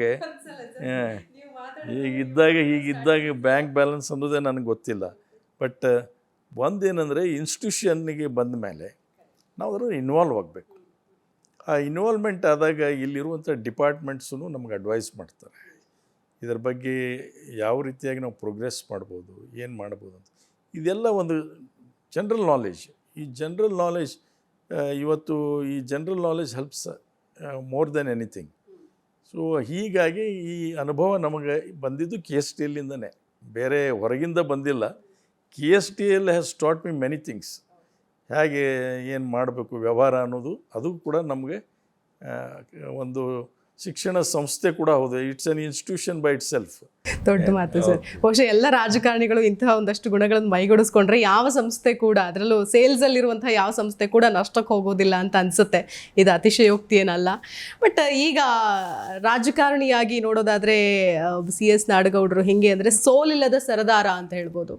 ಸೊ ಈ ರೀತಿ ಕಂಟಿನ್ಯೂಸ್ ಗೆಲುವುಗಳನ್ನು ನೋಡಿಕೊಂಡು ಬಂದರೂ ಕೂಡ ಎಲ್ಲೋ ಒಂದು ಕಡೆ ಇನ್ನೂ ಸಚಿವರಾಗಿ ನೋಡುವಂತಹ ಭಾಗ್ಯ ಇಲ್ಲ. ಕೇವಲ ಒಮ್ಮೆ ಸಚಿವರಾದರು, ಅದು 2ನೇ ಬಾರಿನೇ ಸಚಿವರಾದರು, ಆಮೇಲೆ ಎಲ್ಲಿ ಆಗ್ತಾರೆ ಅಂತ ಕ್ಷೇತ್ರದ ಜನತೆಯ ನಿರೀಕ್ಷೆ ಇದೆ. ಅಥವಾ ನಿಮಗೇನೆ ಆಸೆ ಇಲ್ವಾ, ಆ ಕಡೆಯಿಂದ ಏನು ಬರ್ತಾ ಇಲ್ವಾ? ಸಂಪುಟ ವಿಸ್ತರಣೆ ಆದರೆ ನೀವು ಕೂಡ ಆಕಾಂಕ್ಷಿ ಇದ್ದೀರಾ? ಹೇಗೆ? ಆಕಾಂಕ್ಷಿ ಯಾರು ಇರುವುದಿಲ್ಲ ರಾಜಕಾರಣದಲ್ಲಿ, ಇದ್ದೇ ಇದ್ದೀವಿ 100ಕ್ಕೆ 100 ಆಕಾಂಕ್ಷಿ, ಅದರಲ್ಲಿ 2ನೇ ಮಾತಿಲ್ಲ. ಆದರೆ ಏನಾಗುತ್ತೆ ರಾಜಕಾರಣದಲ್ಲಿ ಒಮ್ಮೊಮ್ಮೆ ಈ ನಾವು ಹೇಳಬೇಕಾದ್ರೆ ಈ ಎಲ್ಲ ಇವತ್ತು ಜಾತಿ ಲೆಕ್ಕಾಚಾರ ಹೆಚ್ಚು ನಡೆದಿದೆ. ಆಮೇಲೆ ರೀಜನಲ್ ಆಗಿಯೂ ಆಲೋಚನೆ ಮಾಡ್ತಾರೆ. ಹೈದ್ರಾಬಾದ್ ಕರ್ನಾಟಕ, ಬಾಂಬೆ ಕರ್ನಾಟಕ, ಹಳೆ ಮೈಸೂರು, ಮಂಗಳೂರು, ಉತ್ತರ ಕನ್ನಡ, ಬಾಂಬೆ ಕರ್ನಾಟಕ ಅಂತ ಈ ರೀತಿಯಾಗಿ ಎಲ್ಲ ಲೆಕ್ಕಾಚಾರ ಹಾಕ್ತಾರೆ. ಸೊ ಲೆಕ್ಕಾಚಾರ ಹಾಕುವಾಗ ನನಗೆ ತಪ್ಪು ಹೋಗಿದೆ, ಮುಖ್ಯವಾಗಿ ತಪ್ಪು ಹೋಗಿದೆ. ಅದರಲ್ಲಿ 2ನೇ ಮಾತಿಲ್ಲ. ಆ ಲೆಕ್ಕಾಚಾರದಲ್ಲಿ 2 ಬಾರಿಗೆ ನನಗೆ ಹಿನ್ನಡೆ ಆಗಿದೆ. ಇದು ಸಹಜವಾಗಿ ಅನುಭವದಿಂದ ಇರ್ತಕ್ಕಂಥ ಒಬ್ಬ ವ್ಯಕ್ತಿ ಯಾಕೆ ತಪ್ಪಿತು ಅನ್ನೋದನ್ನು ಕೂಡ ಅರ್ಥ ಮಾಡಿಕೊಂಡು ಇರಲೇಬೇಕು. ಅದನ್ನು ನಮ್ಮ ಜನರಿಗೆ ಹೇಳಿದರೆ ಅರ್ಥ ಪಾಪ ಅವರು ಬೇಜಾರು ಪಟ್ಕೊತಾರೆ. ಅರ್ಥ ಆಗಿದೆ, ಇದು ಸರಿಪಡಿಸ್ಬೋದಾಗಿದೆ. ಮತ್ತು ಸರಿಪಡಿಸ್ಲಿಕ್ಕೆ ಬರಲಾರ್ದಂಥ ವಿಚಾರ ಏನಲ್ಲ ರಾಜಕಾರಣದಲ್ಲಿ. ಇದನ್ನು ಸರಿಪಡಿಸ್ಬೇಕಾದ್ರೆ ಯಾವುದನ್ನು ತೆಗೆದು ಯಾವುದನ್ನು ಎಲ್ಲಿಂದ ಯಾವುದಕ್ಕೆ ಗುರುತಿಸ್ಬೇಕು, ಯಾವುದಕ್ಕೆ ಗುರುತಿಸ್ಬಾರ್ದು ಅನ್ನುವಂಥದ್ದು ವಿವೇಚನೆ ನಮ್ಮ ಹೈಕಮಾಂಡ್ ಅವ್ರ ಹತ್ರ ಇರೋದ್ರಿಂದ ಸ್ವಲ್ಪ ಮಟ್ಟಿಗೆ ಇನ್ನೂ ಆಳಷ್ಟು ವಿಚಾರ ಮಾಡಿ ಹೋಗಬೇಕು. ಅವರು ಕೂಡ ಹೋಗಬೇಕು. ರಾಜಕಾರಣದಲ್ಲಿ ಸೀನಿಯಾರಿಟಿ ಕನ್ಸಿಡ್ರೇಷನ್ನಲ್ಲಿ ಬರಬೇಕು. ಒಬ್ಬನ ಬ್ಯಾಕ್ಗ್ರೌಂಡ್ ಏನಿದೆ ರಾಜಕಾರಣದಲ್ಲಿ ಅನ್ನುವಂಥದ್ದು ಬರಬೇಕು. ಇದೆಲ್ಲ ಹಿಂದಿತ್ತು. 15-20 ನಾನು ಮನೆಯಲ್ಲೇ ಕೂತಿದ್ದೆ. ನಾನು ಮಂತ್ರಿ ಆದಾಗ ಫಸ್ಟ್ ಟೈಮ್ ನನಗೆ ಗೊತ್ತೂ ಇಲ್ಲ ಮಂತ್ರಿ ಆಗ್ತಾಯಿದ್ದೀನಿ ಅಂಥೇಳಿ. ನನ್ನ ಮನೆಯವರೆಗೂ ಬಂತು. ಅಂದರೆ ವ್ಯತ್ಯಾಸ ಏನಾಗಿದೆ ಇವತ್ತಿಗೆ ಅವತ್ತಿಗೆ ಅಂತ ಹೇಳ್ತಾ ಇದ್ದೀನಿ. ಇವತ್ತು ಹೇಳಿದ್ನಲ್ಲ, ಭಾಳಷ್ಟು ಲೆಕ್ಕಾಚಾರದಲ್ಲಿ ನೋಡ್ತಾರೆ. ಕೆಲವೊಮ್ಮೆ ಈ ಲೆಕ್ಕಾಚಾರಗಳನ್ನು ಬದಿಗೊತ್ತಬೇಕು. ಸರ್ಕಾರಕ್ಕೆ ಒಳ್ಳೆಯ ಹೆಸರು ತರ್ತಕ್ಕಂಥ ರೀತಿಯಲ್ಲಿ ಮತ್ತು ಪಕ್ಷಕ್ಕೆ ಶಕ್ತಿ ತುಂಬತಕ್ಕಂಥದ್ದು ಏನು ಸಾಧ್ಯನೋ ಆ ದೃಷ್ಟಿಯಿಂದ ನಾನು ಸೋಷಿಯಲ್ ಜಸ್ಟಿಸ್ಗೆ ವಿರುದ್ಧವಾಗಿಲ್ಲ. ಸೋಷಿಯಲ್ ಜಸ್ಟಿಸ್ ಇರಲೇಬೇಕು. ಸೋಷಿಯಲ್ ಜಸ್ಟಿಸ್ ಇರದೇ ಇದ್ದರೆ, ಪ್ರಾಮುಖ್ಯತೆ ಕೊಡದೇ ಇದ್ದರೆ ಆ ಪಕ್ಷಕ್ಕೆ ಒಳ್ಳೆಯ ಹೆಸರು ಬರೋದಿಲ್ಲ. ಆದರೆ out of the lot you should select the best. ನಾನು ಬೆಸ್ಟ್ ಅದೀನಿ ಅಂತ ಹೇಳೋದಿಲ್ಲ. ನನಗಿಂತ ಒಳ್ಳೆಯವರು ಇದ್ದಾರೆ. ಈಗ ಸಿಲೆಕ್ಟ್ ಮಾಡಿದವರು ನನಗಿಂತ ಒಳ್ಳೆಯವರು ಇರ್ಬೋದು. ಆದರೆ ಮುಂದೆ ಮಾಡುವಾಗೂ ಕೂಡ ಈ ದೃಷ್ಟಿಕೋನ ಇಟ್ಕೊಂಡು ಮಾಡಲಿ ಅನ್ನುವಂಥದ್ದೇ ನನ್ನ ಇಚ್ಛೆ. ಮತ್ತು ಆಕಾಂಕ್ಷೆಗೆ ಇದೇ ಇದ್ದೀನಿ, ಎರಡನೇ ಮಾತಿಲ್ಲ. ಆಕಾಂಕ್ಷೆ ಇದ್ದೇ ಇದ್ದೀನಿ. ಆಕಾಂಕ್ಷಿ ನಾನು ಮಂತ್ರಿ ಆದು ನನ್ನ ಪ್ರತಿಷ್ಠೆಗೋಸ್ಕರ ಅಲ್ಲ. ಮಂತ್ರಿ ಆಗೋದ್ರಿಂದ ಸರ್ಕಾರದಲ್ಲಿ ಭಾಗಿಯಾಗ್ತೀವಿ. ಸರ್ಕಾರದಲ್ಲಿ ಭಾಗಿಯಾದಂಥ ಸಂದರ್ಭದಲ್ಲಿ ಕ್ಷೇತ್ರದ ಅಭಿವೃದ್ಧಿಗೆ ಹೆಚ್ಚು ನಾವು ಕಾಂಟ್ರಿಬ್ಯೂಟ್ ಮಾಡಲಿಕ್ಕೆ ಸಾಧ್ಯ ಆಗ್ತದೆ. ಇವತ್ತು ನಾನು ಇನ್ನೊಬ್ಬನ ಕಡೆ ಹೋಗಿ ಕೇಳಿ ತೊಗೊಳ್ಳೋದು ಹೇಗೆ, ನಾವೇ ಕೂತ್ಕೊಂಡು ಮಾಡೋದು ಹೇಗೆ, ವ್ಯತ್ಯಾಸ ಇದು. So you will be at the command, but ನಾವ್ I am not at the command, I am at the receiving end. So this is the difference. So ಆ ಅವಕಾಶ ಕೊಡಲಿ ಅಂತ ನನ್ನ ಬೇಡಿಕೆ ಇದೆ ಅಷ್ಟೇ. ಕ್ಷೇತ್ರದ ಜನತೆಗೆ ಏನು ಹೇಳ್ತೀರಿ? ಯಾಕಂದರೆ ಸತತವಾಗಿ ನಿಮ್ಮನ್ನು ಗೆಲ್ಲಿಸ್ಕೊಂಡು ಬಂದು ಈ ಸ್ಥಾನದಲ್ಲಿ ಇಟ್ಟಿದ್ದಾರೆ ಅಂತಂದರೆ ಹೌದು, ಅವರಿಗೆ ನಿಮ್ಮ ಮೇಲಿರುವಂತಹ ನಂಬಿಕೆ ಅಂತ ಹೇಳ್ಬೋದು, ಅಥವಾ ಸಮರ್ಥವಾಗಿ ನಡೆಸ್ಕೊಂಡು ಹೋಗ್ತಾರೆ ಅನ್ನೋದಾಗಿರ್ಬೋದು. ಸೊ ಕ್ಷೇತ್ರದ ಜನತೆಗೆ ಏನು ಹೇಳೋದಕ್ಕೆ ಇಷ್ಟಪಡ್ತೀರಿ?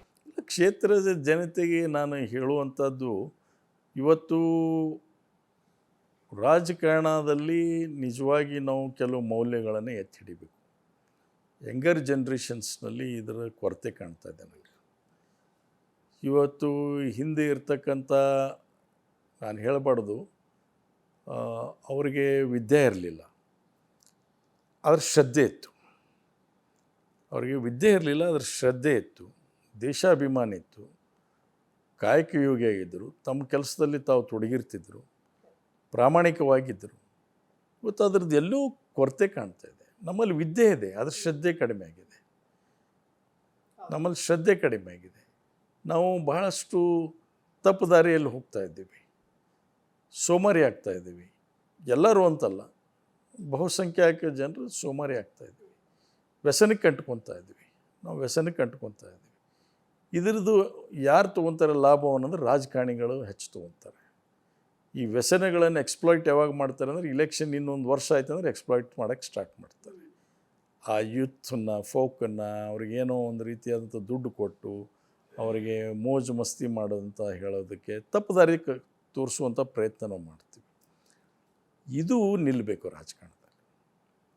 ರಾಜಕಾರಣದಲ್ಲಿ. ಇವತ್ತು ಗಾಂಧಿಯವರು ಅಂಥವ್ರು ಯಾರಾದರೂ ಎಲ್ಲಾದರೂ ಆರಿಸಿ ಬರಲಿಕ್ಕೆ ಸಾಧ್ಯನಾ? ಎಷ್ಟು ಕಷ್ಟ. ನಾನಂತೀನಿ, ಒಬ್ಬ ಬಡವ, ಅವನ ಹತ್ರ ಇರ್ತಕ್ಕಂಥ ಎಲ್ಲ ಸಾಮರ್ಥ್ಯ ಇದ್ದರೂ ಕೂಡ ಇವತ್ತು ರಾಜಕಾರಣ ಎದುರಿಸ್ಲಿಕ್ಕೆ ಅವನಿಗೆ ಆಗೋದಿಲ್ಲ. ಯಾಕೆ? ಅವನ ಹತ್ರ ಹಣ ಇಲ್ಲ, ಅವನ ಹತ್ರ ಬೇರೆ ರೀತಿಯಾದಂಥ ಏನಂತೀರಿ ಅದಕ್ಕೆ, ಮ್ಯಾನಿಪ್ಯುಲೇಷನ್ಸ್ ಮಾಡಲಿಕ್ಕೆ ಅವನ ಹತ್ರ ವಿದ್ಯೆ ಇಲ್ಲ. ಸೊ ಅವನು ಎಂದೂ ರಾಜಕಾರಣದಲ್ಲಿ ಎಮರ್ಜ್ ಆಗೋದಿಲ್ಲ. ಸೊ ಇದು ಆಗಬೇಕಾದ್ರೆ ನೀವು ಪುನಃ ಆ ಸಿಸ್ಟಮ್ ಮುಂಚೆ ಏನಿತ್ತು ಅದು ಬರಬೇಕು. ಒಳ್ಳೆಯ ಜನರನ್ನ ಗುರುತಿಸುವಂಥ ಪ್ರಾಮಾಣಿಕತೆ ಜನರಲ್ಲಿ ಬಂದರೆ ರಾಜಕಾರಣ ತಿಳಿ ಆಗ್ತದೆ. ಅವಾಗ ನಮ್ಮಂತರೂ ಜಾಗೃತಿ ಇರ್ತೀವಿ, ನಾವೆಲ್ಲರೂ ಜಾಗೃತ ಆಗ್ತೀವಿ. ಇದಿಷ್ಟೇ ನನ್ನ ಮೆಸೇಜ್ ಅವರಿಗೆ. ಯುವಕರಿಗೆ ನಿಮ್ಮ ಭವಿಷ್ಯ ಇದು ನಮ್ಮ ಭವಿಷ್ಯ ಅಲ್ಲ, ನಮ್ಮ ಭವಿಷ್ಯ ಅಲ್ಲ, ಅದು ನಿಮ್ಮ ಭವಿಷ್ಯ. ನೀವು ಇನ್ನೂ 30 ವರ್ಷ 40 ವರ್ಷ ಜೀವನವನ್ನು ಮಾಡಬೇಕು. ನೀವು 30 ವರ್ಷ 40 ವರ್ಷದ ಜೀವನ ಪರ್ಯಂತ ಇದೇ ರೀತಿಯಾಗಿ ಮುಂದೆ ಹೋದರೆ ಎಲ್ಲಿಗೆ ಹೋಗಿ ನಿಲ್ತೇವೆ ಅನ್ನೋದನ್ನು ಆಲೋಚನೆ ಮಾಡಿ. ಸೊ ಬದಲಾವಣೆ ತರುವಂಥದ್ದು ನಿಮ್ಮ ಕೈಯಲ್ಲಿದೆ. ಯಾರು ನಿಮಗೆ ತಪ್ಪು ದಾರಿಯನ್ನು ತೋರಿಸ್ತಾರೋ ಅದನ್ನು ಬಿಟ್ಟು ನೀವು ವಿವೇಚನೆಯನ್ನು ನಿಮ್ಮಲ್ಲಿ ವಿವೇಕವನ್ನು ಉಪಯೋಗ ಮಾಡಿಕೊಂಡು ನೀವು ಇವತ್ತು ನಿಜವಾದ ಒಬ್ಬ ಪ್ರಜೆವಾಗಿ ಈ ದೇಶದ ಅಭಿಮಾನಿಯ ಪುತ್ರನಾಗಿ ನೀವು ಆ ಜವಾಬ್ದಾರಿ ಕೆಲಸ ಮಾಡಿದರೆ ಎಲ್ಲನೂ ಸರಿ ಹೋಗುತ್ತೆ ಅನ್ನುವಂಥ ಮೆಸೇಜ್ ನಮ್ಮ ಜನತೆಗೆ ಅಥವಾ ನಮ್ಮ ಯುವಕ ಮಿತ್ರರಿಗೆ. ಬಹುತೇಕ ಒಳ್ಳೆಯವರು ಇದ್ದಾರೆ, ಇಲ್ಲ ಅಂತ ಹೇಳೋದಿಲ್ಲ. 50-50 ಆ 50ನೂ ಕೆಡಬಾರ್ದು ನಾನು ಆ 50ಯಲ್ಲಿ ಕೂಡ ಸರಿಪಡಿಸುವಂಥ ಕೆಲಸ ಆಗಬೇಕು. ತುಂಬ ಒಳ್ಳೆ ಮಾತು ಹೇಳಿದ್ರಿ ಸರ್, ಮೆಸೇಜ್ ಹೇಳಿದ್ರಿ. ಯಾಕಂತಂದರೆ ಮುಂಚೆ ಎಲ್ಲ ಯುವಕರಿದ್ದಾಗಲೇ ನಾಯಕತ್ವದ ಗುಣಗಳನ್ನು ಬೆಳೆಸ್ಕೊಂಡು ಬರ್ತಾ ಇದ್ರು, ಅಥವಾ ವಿದ್ಯಾರ್ಥಿ ದೆಸೆಯಿಂದಲೇ ನಾಯಕತ್ವ ಗುಣಗಳನ್ನು ಬೆಳೆಸ್ಕೊಂಡು ಬರ್ತಾ ಇದ್ರು. ಆದರೆ ಇತ್ತೀಚಿನ ದಿನಗಳಲ್ಲಿ ರಾಜಕೀಯಕ್ಕೆ ಬರುವಂತಹ ವಲಯನೇ ಬೇರೆ, ಇದಕ್ಕೂ ನಮಗೂ ಸಂಬಂಧನೇ ಇಲ್ಲ ಅಂತ ಇವತ್ತಿನ ಯುವಕರು ಇರ್ತಾರೆ. ಎಷ್ಟೋ ಜನ ವೋಟ್ ಕೂಡ ಹಾಕೋದಿಲ್ಲ, ಇಂಥ ಒಂದು ಪರಿಸ್ಥಿತಿ ಇದೆ. ಬಟ್ ಅದರಿಂದ ಒಂದಷ್ಟು ಬದಲಾವಣೆಗಳು ನಿಮ್ಮಂಥ ನಾಯಕರಿಂದ ಆಗಬೇಕು, ಅದು ಆಗ್ತಾ ಇದೆ ಕೂಡ. ಇದ್ರ ಜೊತೆಗೆ ಇನ್ನೊಂದು ವಿಷಯ ಕೇಳ್ಪಟ್ವಿ, ನಿಮ್ಮ ಕ್ಷೇತ್ರದ ಜನತೆಗೆ ಮೈಸೂರು ಸ್ಯಾಂಡಲ್ ಸೋಪನ್ನು ಫ್ರೀಯಾಗಿ ಕೊಡ್ತೀವಿ ಅನ್ನೋದೇನೋ ಬಂತು, ಹೌದಾ? ಮೈಸೂರು ಸ್ಯಾಂಡಲ್ ಇಲ್ಲ, ಮೈಸೂರು ಸ್ಯಾಂಡಲ್ ಕಂಪನಿಯಿಂದ ಕೊಡ್ತಾ ಇಲ್ಲ. ಇದು ನನಗೆ ಕೊಟ್ಟಂಥ ಕೊಡುಗೆ, ಜನರು ಕೊಟ್ಟಂಥ ಕೊಡುಗೆಯಿಂದನೇ ಇವತ್ತು ನಾನು ಮೈಸೂರು ಸ್ಯಾಂಡಲ್ ಸೋಪಿನ ಒಬ್ಬ ಚೇರ್ಮನ್ ಆಗಿ ಕೆಲಸ ಮಾಡ್ತಾಯಿದ್ದೀನಿ. ಸೊ ಸುಮಾರು ನಾನು ಇವತ್ತು 1 ವರ್ಷ 3 ತಿಂಗಳಾಯಿತು ಮೈಸೂರು ಸ್ಯಾಂಡಲ್ನ ಅಧ್ಯಕ್ಷನಾಗಿ. 3 ತಿಂಗಳು ನಮ್ಮ ಒಂದು ಸಂಸ್ಥೆ ಇದೆ, ದೇವಿಕಾ ಫೌಂಡೇಶನ್ ಅಂತ. ಅದನ್ನು ನನ್ನ ಮಗಳು ನಡೆಸ್ಕೊಂಡು ಹೋಗ್ತಾಳೆ. ಸೊ ಅದು ನಾವು ಜನರಿಗೆ ನಾವು ಋಣಿಯಾಗಿದ್ದೇವೆ, ನಿಮ್ಮದಿಂದ ನಮಗೆ ಒಂದು ಅವಕಾಶ ಸಿಕ್ತು ಅನ್ನೋದಕ್ಕೋಸ್ಕರ, ಆ ನೆನಪಿನಗೋಸ್ಕರ ಏನಪ್ಪ ಅಂದರೆ ಮೈಸೂರು ಸ್ಯಾಂಡಲನ್ನು ಪರಿಮಳವನ್ನು ಹಬ್ಬಿಸುವಂಥ ಕೆಲಸ, ಹರಡಿಸುವಂಥ ಕೆಲಸ ನಮ್ಮ ತಾಲೂಕದಿಂದ ಪ್ರಾರಂಭ ಆಗಲಿ, ನಮ್ಮ ತಾಲೂಕು ಕ್ಷೇತ್ರದಿಂದ ಪ್ರಾರಂಭ ಆಗಲಿ ಅಂತ ಉದ್ದೇಶ, ಮತ್ತೇನೂ ಇಲ್ಲ ಇದರಲ್ಲಿ. ಹೀಗಾಗಿ ಅದನ್ನು ಉಚಿತವಾಗಿ ನಮ್ಮ ದೇವಿಕಾ ಫೌಂಡೇಶನ್ನಿಂದ ಕೊಡುವಂಥದ್ದಕ್ಕೆ ಆಲೋಚನೆ ಮಾಡಿದೆ. ಸೊ ಈಗ ಸ್ವೀಟ್ ಕೊಡ್ತಾರೆ ಅಥವಾ ಏನಾದರೂ ಕೊಡ್ತಾರೆ, ಅದ್ರ ಬದಲಾಗಿ ನೀವು ಸ್ವಚ್ಛಾಗಿರಿ. ಸೊ ಒಮ್ಮೆ ನಾವು ಮೈಸೂರು ಸ್ಯಾಂಡಲ್ ಸೋಪ್ ಕೊಟ್ಟಿವಿ, ಅದು ಅವ್ರಿಗೆ ಇಚ್ಛೆ ಬಂತು ಅಂದರೆ, ನನಗೆ 100ಕ್ಕೆ 10 ಜನ ಆದರೂ ನಮ್ಮ ಮೈಸೂರು ಸ್ಯಾಂಡಲನ್ನು ಬಳಕೆ ಮಾಡಲಿಕ್ಕೆ ಪ್ರಾರಂಭ ಆದರೆ ಅಲ್ಟಿಮೇಟ್ಲಿ ನಮ್ಮ ಸಂಸ್ಥೆ ಬೆನಿಫಿಟ್ ಆಗ್ತದೆ. ಸೊ ದಿಸ್ ಈಸ್ ಮೈ, ಇದು ಅಷ್ಟೇ ಅಲ್ಲ, ನಮ್ಮ ಬೇರೆ ಶಾಸಕರಿಗೂ ಮಿತ್ರರಿಗೆ, ಪಾರ್ಲಿಮೆಂಟ್ ಮಿತ್ರರಿಗೂ ಎಲ್ಲರಿಗೂ ಕೂಡ ಸ್ವಲ್ಪ ನಾನು ರಿಕ್ವೆಸ್ಟ್ ಮಾಡಬೇಕು ಅಂತ ಮಾಡಿದ್ದೇನೆ. ಅಲ್ಲ, ಇದನ್ನು ಅದನ್ನೇ ನಾನು ಕೇಳೋಣ ಅಂದ್ಕೊಂಡೆ. ಬಹುಶಃ ನಿಮ್ಮ ಥರ ಒಂದು ನಿರ್ಧಾರನ ಎಲ್ಲ ಶಾಸಕರು ಎಲ್ಲ ಭಾಗದವರು ತಗೊಂಡ್ರೆ ಮಾಡ್ತಾರೆ, ಮಾಡೋದಿಲ್ಲ ಅಂತಿಲ್ಲ, ಇಲ್ಲ ಮಾಡ್ತಾ ಇದ್ದಾರೆ. ಕೆಲವರು ಇನ್ನೂ ಚೆನ್ನಾಗಿ ಮಾಡ್ತಾ ಇದ್ದಾರೆ. ಕೆಲವರು ಸ್ಕೂಲ್ ಬ್ಯಾಗ್ಸ್ ಕೊಡ್ತಾ ಇದ್ದಾರೆ ಮಕ್ಕಳಿಗೆ. ಕೆಲವ್ರು ಏನು ಮಾಡ್ತಾರೆ, ಓಟಿಗೋಸ್ಕರ ಬರೀ PUC ಅಥವಾ SSLC ಆದ ಹುಡುಗರಿಗೆ ಕೊಡ್ತಾರೆ. ಆದರೆ ಕೆಲವರು ಇನ್ನೂ ಇದ್ದಾರೆ, ಕಿಂಡರ್ ಕೊಡ್ತಾರೆ. ಕಿಂಡರ್ ಸ್ಕೂಲಿಂದ ಎಲ್ಲಿವರೆಗೂ ಹೈಸ್ಕೂಲ್ವರೆಗೂ ಮಾತ್ರ ಕೊಡ್ತಾರೆ. ಅಂದರೆ ಅಪ್ ಟು 7th ಓದೋ ಹುಡುಗರಿಗೆ ಕೊಡ್ತಾರೆ. 7th ಮತ್ತು ಮೇಲಿನವ್ರಿಗೆ ಕೊಡೋದಿಲ್ಲ. ಯಾಕಂದರೆ ಏನಪ್ಪ, ನಾವು ಓಟಿಗೋಸ್ಕರ ಕೊಟ್ಟೆ ಅಂತ ಅನ್ನುವಂಥ ಜನರು ಇದ್ದಾರೆ, ನಮ್ಮ ಸ್ನೇಹಿತರಿದ್ದಾರೆ. ಈ ವರ್ಗಕ್ಕೆ ಹೆಚ್ಚು ಕಾನ್ಸಂಟ್ರೇಟ್ ಮಾಡ್ತಾರೆ. ಅವರು ಓಟ್ಗೋಸ್ಕರ ಮಾಡೋದಿಲ್ಲ, ಇದು ಸೇವೆ ಅಂತ ಮಾಡೋರು ಇವತ್ತು ಶಾಸಕರಿದ್ದಾರೆ. ಆ್ಯಂಡ್ ಅಂಥವರು ನಿಜವಾಗಿಯೂ ಅವ್ರ ಜೊತೆ ಕೆಲಸ ಮಾಡೋದು ನಮ್ಮದು ಒಂದು ಸೌಭಾಗ್ಯ ಅಂತ ತಿಳ್ಕೊಂಡಿದ್ದೀನಿ ನಾನು ಕೂಡ. ಅವರಿಂದ ನಾವು ಸುದ ಬೇಕಾದಷ್ಟು ಕಲಿಬೋದಾಗಿದೆ, ಇಲ್ಲ ಅಂತ ಅನ್ನೋದಿಲ್ಲ. There are very honest and ಭಾಳ ಕ್ಲೀನ್ ಇರ್ತಕ್ಕಂಥವ್ರು, ಆನೆಸ್ಟ್ ಇರ್ತಕ್ಕಂಥವ್ರು, ಪ್ರೋಗ್ರೆಸಿವ್ ಥಿಂಕಿಂಗ್ ಇರ್ತಕ್ಕಂಥ ಶಾಸಕರು ಕೂಡ ನಮ್ಮ ಜೊತೆ ಇದ್ದಾರೆ ಈಗ, ಇಲ್ಲ ಅಂತಿಲ್ಲ. Okay, yes sir. ಈಗ ನಮ್ಮ ಈ ಕಾರ್ಯಕ್ರಮದಲ್ಲಿ ನೀವು ಇರೋದ್ರಿಂದ KSDL ಬ್ರ್ಯಾಂಡ್ ಅಂಬಾಸಿಡರ್ ನೀವೇ ಅಂತ ಹೇಳ್ಬೋದು, ಅಥವಾ ಯಾರೆಲ್ಲ ಉಸ್ತುವಾರಿಯನ್ನು ವಹಿಸ್ಕೊಂಡು ಮುಖ್ಯವಾಹಿನಿಯಲ್ಲಿರೋರು ನೀವಾಗಿರಬಹುದು, MD ಸರ್ ಆಗಿರಬಹುದು, ಅಥವಾ ಹೀಗೆ. ಬಟ್ ನೀವು ನಿಮ್ಮ ಬಾಯಿಂದನೇ ಬರಲಿ, ಯಾಕೆ KSDL ಪ್ರಾಡಕ್ಟ್ಸ್ನ ಜನ ಖರೀದಿ ಮಾಡಬೇಕು, ಇನ್ನೂ ಯಾರೆಲ್ಲ ಖರೀದಿ ಮಾಡಿರೋದಿಲ್ಲ ಅಥವಾ ಯಾರು ಉಪಯೋಗಿಸ್ತಾ ಇರೋದಿಲ್ಲ ಅಂಥವ್ರಿಗೆ ಏನು ಹೇಳ್ತೀರಿ ಕಾರ್ಯಕ್ರಮದ ಅಂತಿಮದಲ್ಲಿ? ಅಂತಿಮವಾಗಿ ಇದು ಮೈಸೂರು ಸ್ಯಾಂಡಲ್ ಸೋಪ್ ಅಂತ ಪ್ರಾರಂಭ ಆದಂಥದ್ದು. ಆಮೇಲೆ Karnataka soaps and detergents limited ಆಯಿತು. ಮಹಾರಾಜರ ಕಾಲದಿಂದ ಸುಮಾರು 110 ವರ್ಷದ ಇದಕ್ಕೆ ಭವಿಷ್ಯ ಇದೆ. ಇದು ಶ್ರೀಗಂಧದ ನಾಡು ಅಂತ ನಾವು ಹೇಳ್ತೀವಿ. ಕರ್ನಾಟಕ ಶ್ರೀಗಂಧದ ನಾಡು ಅಂತ ಹೇಳ್ತೀವಿ.